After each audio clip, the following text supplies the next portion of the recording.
Hi hello all welcome to smiley stories. Abhi tiffin తినకుండా జాను వైపు చూస్తూ ఉంటాడు. జాను అదేమీ పట్టించుకోకుండా అందరికీ టిఫిన్ పెట్టి అక్కడి నుంచి పక్కకు వచ్చేస్తుంది. అందరూ టిఫిన్ తింటూ ఉన్నా అభి మాత్రం తినకుండా సైలెంట్గా కూర్చొని ఉంటాడు. అది చూసిన వివేక్, ఏంట్రా టిఫిన్ తినకుండా ప్లేట్ ముందర పెట్టుకొని ఏం ఆలోచిస్తున్నావు, త్వరగా టిఫిన్ తిను అని అంటాడు. అభి మాత్రం జాను కోసం చూస్తూ ఉంటాడు. కానీ జాను అప్పటికే అక్కడి నుంచి రూమ్లోకి వెళ్ళిపోయి ఉంటుంది. జాను రూమ్లోకి వెళ్ళి రెడీ అయి వచ్చి వాళ్ళ అత్తయ్యతో ఇలా అంటుంది. అత్తయ్య, ఈరోజు నాకు కొంచెం పని ఉంది, నేను ప్రియాతో కలిసి వెళ్ళేసి వస్తాను అని చెప్తుంది. దానికి జాను వాళ్ళ అత్తయ్య, ఏ పని ఉన్నా టిఫిన్ తినేసి వెళ్ళు జాను అని అంటుంది. జాను, లేదు అత్తయ్య, నేను త్వరగా వచ్చేస్తాను, మళ్ళీ టైం అయిపోతుంది అని చెప్పి ప్రియా వైపు చూస్తుంది. ప్రియా అభి వైపు చూస్తూ ఉండటంతో అభి ప్రియాతో ఇలా అంటాడు. ఎక్కడికి వెళ్తున్నారు ప్రియా, నేను డ్రాప్ చేయనా అని అడుగుతాడు. ప్రియా జాను వైపు చూస్తుంది. జాను ఏమీ సమాధానం చెప్పకుండా నేరుగా బయటకు వెళ్ళిపోతుంది. జాను వెళ్ళిపోయాక జాను వెనకే ఆ ప్రియా అభి ఇద్దరు వెళ్తూ ఉంటారు. వెనక నుంచి వివేక్, రే ఆగండిరా, నేను వస్తాను అని జాను వాళ్ళతో కలిసి వివేక్ కూడా వెళ్తాడు. అభి కార్ స్టార్ట్ చేశాక జాను వస్తుంది. అభి జాను ఫ్రంట్ సీట్లో కూర్చుంటుందా ఏమో అని చూస్తూ ఉంటాడు. కానీ జాను వెళ్ళి బ్యాక్ సీట్లో కూర్చుంటుంది. అభి అద్దంలో నుంచి జానుని చూస్తాడు. కానీ జాను అదేమీ పట్టించుకోకుండా ప్రియాతో మాట్లాడుతూ ఉంటుంది. అభి కార్ స్టార్ట్ చేసి ఎక్కడికి వెళ్ళాలి ప్రియా అని అడుగుతాడు. ప్రియా వాళ్ళు ఎక్కడికి వెళ్ళాలనుకుంటున్నారో ఆ అడ్రస్ని గూగుల్ మ్యాప్లో ఆన్ చేసి అభికి ఇస్తుంది. అది చూసిన అభి, ఇంత లాంగా, అక్కడికి మీకేం పని ఉంది ఇప్పుడు అని అడుగుతాడు. దానికి ప్రియా జాను వైపు చూపిస్తుంది.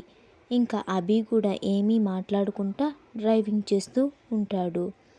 ఇంతలో వివేక్ మాట్లాడుతూ, ఏమైంది సిస్టర్, వచ్చినప్పటి నుంచి నాతో కనీసం ఒక్క మాట కూడా మాట్లాడలేదు, ఇంకా నా మీద నీకు కోపంగా ఉందా మొన్న నీకు చెప్పిన విషయం గురించి అని అడుగుతాడు. దానికి జాను, అలా ఏం లేదన్నయ్య, ఇంకా చెప్పాలంటే మీరే నయం, మీ మనసులో ఏమనుకుంటున్నారో కరెక్ట్గా చెప్పారు. కొంతమంది మాత్రం మనసులో ఒకరిని పెట్టుకొని పైకి మాత్రం ఇంకొకరు అంటే ఇష్టమని చెప్పి మోసం చేస్తూ ఉంటారు, వాళ్ళకంటే మీరే నయం కదా అని అంటుంది. జాను అలా మాట్లాడటంతో, ఏమైంది జాను, ఎందుకలా మాట్లాడుతున్నావు, ఎవరో ఒకరిని మనసులో పెట్టుకొని ఇంకొకరిని మోసం చేస్తున్నారు, నువ్వెందుకు అలా ఆలోచిస్తున్నావు అని వివేక్ అడుగుతాడు. జాను, ఆ విషయం గురించి ఎందుకులేండి అన్నయ్య, ఇప్పుడు మీకు ఒక విషయం చెప్తాను, ఇది మీకు చాలా ఇంపార్టెంట్, ఇది చెప్పిన తర్వాత మీరు మీ లైఫ్ గురించి తొందరగా డెసిషన్ తీసుకుంటే మంచిది. మీరు ఎవరినైతే మీ లవ్ గురించి చెప్పాలనుకుంటున్నారో వాళ్ళకి ఆ విషయం తొందరగా చెప్పండి. మీరు ఆలస్యం చేస్తే ఆ మనిషి మీకు కాకుండా వేరే వాళ్ళకి సొంతం అవ్వాల్సి వస్తుంది. అప్పుడు మీరు జీవితాంతం బాధపడ్డా అస్సలు ప్రయోజనం ఉండదు కదా. కాబట్టి మీ ప్రేమ గురించి వాళ్ళ దగ్గర తొందరగా బయట పెట్టండి. ఎందుకంటే మీరు ఆ అమ్మాయి దగ్గర ఓపెన్ అయితేనే కదా ఆ అమ్మాయికి మీ మీద ఎలాంటి ఒపీనియన్ ఉందో తెలుస్తుంది. అంతేకాకుండా ఆ అమ్మాయికి వాళ్ళ ఇంట్లో వాళ్ళు మ్యాచెస్ చూస్తున్నారు. మీరు ముందే ఆ అమ్మాయికి మీ విషయం చెప్తే మీరు ఆ అమ్మాయికి ఓకే అయితే వాళ్ళ ఇంట్లో మీ గురించి ఖచ్చితంగా చెప్తుంది. ఎందుకంటే వాళ్ళ ఇంట్లో వాళ్ళు ఆ అమ్మాయి నిర్ణయాన్ని ఖచ్చితంగా గౌరవిస్తారు. ఆ విషయం నాకు తెలుసు అని అంటుంది జాను. నేను చెప్పాల్సింది చెప్పాను అన్నయ్య, ఇక తర్వాత మీ ఇష్టం. మీ లైఫ్లో ఆ అమ్మాయి ఉండాలా లేదా అన్నది ఇక మీ చేతుల్లోనే ఉంది. వివేక్ వెనక్కి తిరిగి జాను వైపు చూసి, ప్రియాకి మ్యాచెస్ చూస్తున్నారా అని చిన్నగా జానుకి వినిపించేటట్టు అడుగుతాడు. జాను దానికి అవునన్నట్టు తల ఊపి, 2 డేస్లో పెళ్లి చూపులు అని చెప్తుంది. జాను అలా చెప్పగానే వివేక్ టెన్షన్ పడుతూ నిజంగా 2 డేస్లో పెళ్లి చూపులా? ఇప్పుడు వాళ్ళ అమ్మ వాళ్ళు ఓకే చెప్తే తను కూడా ఓకే చెప్తుందా అని అడుగుతాడు. జాను అవునన్నట్టు తల ఊపుతుంది. ప్రియా జాను దగ్గరికి జరిగి వివేక్ సార్ ఎవరినైనా లవ్ చేస్తున్నాడా?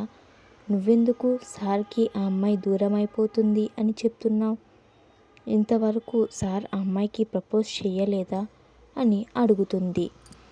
జాను లేదు, ఎప్పటినుంచో ఇష్టపడుతున్నాడంట, కానీ తను ప్రపోజ్ చేస్తే ఒప్పుకుంటుందో ఒప్పుకోదో అని భయపడి ఇంతవరకు తన ప్రేమ చెప్పలేదు. అందుకే తొందరగా చెప్పేమని చెప్తున్నా.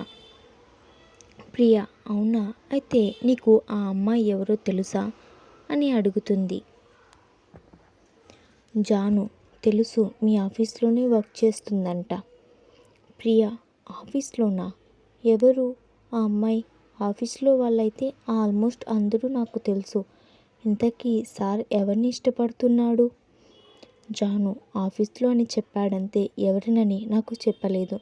ఇంకా అడిగితే బాగుండదని నేను అడగలేదు అని చెప్తుంది. అలా కొంచెం దూరం వెళ్ళాక అభి ఒక రెస్టారెంట్ ముందు కార్ ఆపుతాడు. అభి కార్ ఆపగానే వివేక్ ఇలా అంటాడు, ఇప్పుడు ఇక్కడ ఎందుకు కార్ ఆపావు? అభి రెస్టారెంట్ దగ్గర ఎందుకు ఆపుతారు? తినటానికి. పద వెళ్ళి టిఫిన్ తిందాం అని ప్రియా వైపు కూడా చూసి మీరు కూడా రండి ప్రియా టిఫిన్ తిందాం అని పిలుస్తాడు. ప్రియా కూడా వాళ్ళతో కార్ దిగుతుంది. జాను ఒక్కటే కార్లో కూర్చొని ఫోన్ చూసుకుంటూ ఉంటుంది. తనని చూసిన వివేక్ అదేంటి జాను నువ్వు రాలేదు, రా టిఫిన్ తిందాం అని పిలుస్తాడు. జాను నాకు ఆకలిగా లేదన్నయ్య, మీరు వెళ్ళి టిఫిన్ తినేసి రండి అని చెప్తుంది. వివేక్ అభి వైపు చూస్తాడు. అభి వివేక్ని ప్రియాని వెళ్ళమని చెప్పి అభి కార్ బ్యాక్ సీట్లో వచ్చి కూర్చొని డోర్ లాక్ చేస్తాడు. అది చూసిన వివేక్ ప్రియా ఇద్దరు నవ్వుకుంటూ లోపలికి వెళ్తారు. అభి కారులోకి వచ్చాక జాను కిందకు దిగుదామని డోర్ ఓపెన్ చేస్తుంది. అభి దాన్ని లాక్ చేసి ఉండటంతో డోర్ ఓపెన్ అవ్వదు. ఇంకా జాను అసహనంగా కూర్చొని ఫోన్ చూస్తూ ఉంటుంది. అభి జాను దగ్గరకు జరిగి నేను నిన్ను మోసం చేశానా? మనసులో ఒకరిని పెట్టుకొని పైకి ఇంకొకరిని ప్రేమిస్తున్నానని చెప్పి మోసం చేశానా? ఏది నా వైపు ఒకసారి చూసి చెప్పు ఆ మాట అని అడుగుతాడు. జాను దానికి ఏమీ సమాధానం ఇవ్వకుండా సైలెంట్గా ఉంటుంది. అభి జానుని తన వైపుకు తిప్పుకొని అడుగుతున్నాను కదా సమాధానం చెప్పు, నేను నిన్ను మోసం చేశాను అని మళ్ళీ అడుగుతాడు. దానికి జాను అభి వైపు చూస్తూ అవును, నేనంటే నీకు ఇష్టమని చెప్పి నన్ను ప్రేమిస్తున్నానని చెప్పి మోసం చేశావు. నీకు వల్లి అంటేనే చాలా ఇష్టం కదా, ఆ విషయమే నాకు లేటుగా అర్థమయ్యింది. అభి నిజంగా నీకు అలా అనిపిస్తుందా నాకు వల్లి అంటే ఇష్టమని? నువ్వు ఫోన్ చేస్తేనే కదా నేను టెర్రస్ పైకి వచ్చాను. అక్కడ మనిద్దరం మాత్రమే ఉన్నాననుకున్నాను. 5 మినిట్స్ ఇప్పుడే వస్తానని వెళ్తే అలా హక్ చేసుకుంటే నువ్వే అనుకున్నాను. అంతేకాని తను అని తెలిసి ఉంటే అస్సలు దగ్గరకు కూడా రానిచ్చేవాణ్ణి కాదు కదా అని అంటాడు అభి. జాను ఓకే నైట్ అంటే నీకు తెలియదు వల్లి అని, మళ్ళీ మార్నింగ్ కూడా వచ్చి అందరి ముందు హక్ చేసుకుని విషెస్ చెప్పింది కదా, కనీసం అప్పుడు కూడా నీకు తనని దూరం జరపాలనే ఆలోచన లేదు. ఎందుకంటే నీ మనసులో వల్లి మాత్రమే ఉంది. అప్పుడు నన్నెందుకు పెళ్లి చేసుకున్నావు? తననే పెళ్లి చేసుకోవాల్సింది.